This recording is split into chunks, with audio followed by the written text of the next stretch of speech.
I'm taking right now because I've got a severe stomach indigestion and pain, because I can't believe I just Iran's going to build, they just made an announcement.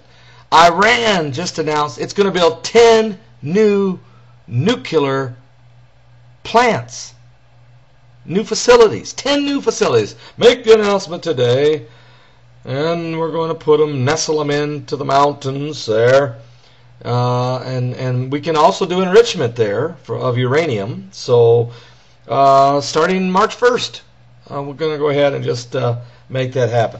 I'm going to comment on that just for a moment. I want to show you a book. This book was written in 2002, not long after 9/11. It's called The Rise of Babylon. Do you recognize the guy there on the cover? Yeah, that's the late Saddam Hussein. Now, this book was written by a guy named Charles Dyer, but I'm not trying to sell the book at all. I'm just trying to read one quote. This was President George W. Bush, the State of the Union address on January 29th, 2002. He said, "Saddam Hussein is a dangerous man, possessing some of the world's most dangerous weapons.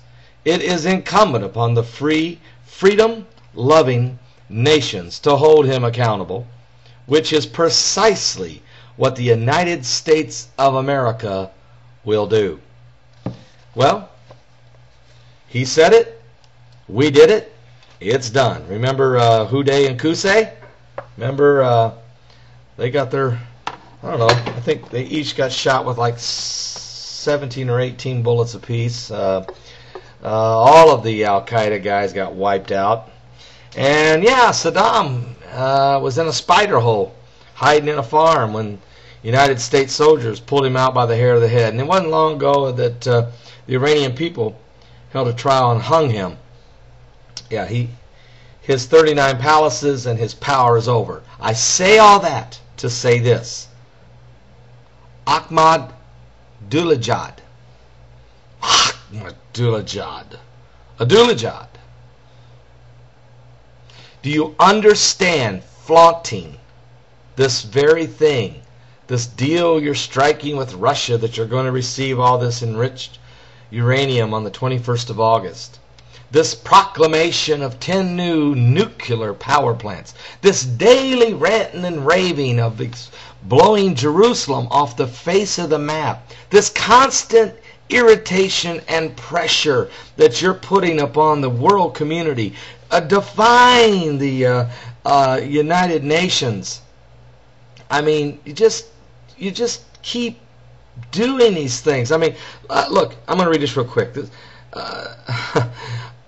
From Tehran, Iran today. Iran said Monday it plans to build 10 new uranium enrichment sites inside the protected mountain strongholds and start construction on the 1st of March, defying the international efforts to curb its nuclear program. Enriching uranium creates fuel for nuclear power plants, but can also, if taken to higher levels, produce the material for weapons, and Iran's growing capacity in this process is at the center of its dispute with the international community. The United Nations Security Council has already passed 4 sets of sanctions against Iran to try and force it to stop the enriching uranium. I'm going to tell you something, Abdul-Jahad. I'm going to tell you, explain, read my lips.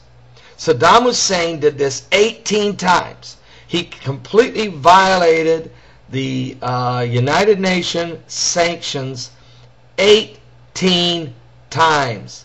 It finally got to a point when it was enough was enough. He had 39 palaces. He had his sons, Uday and Qusay. They would go in and just take young women right out of their homes and rape them.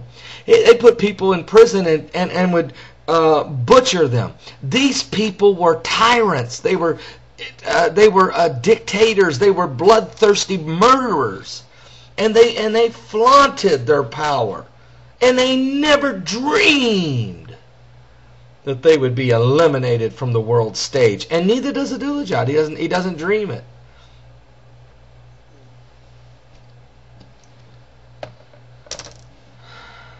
Listen to me very closely.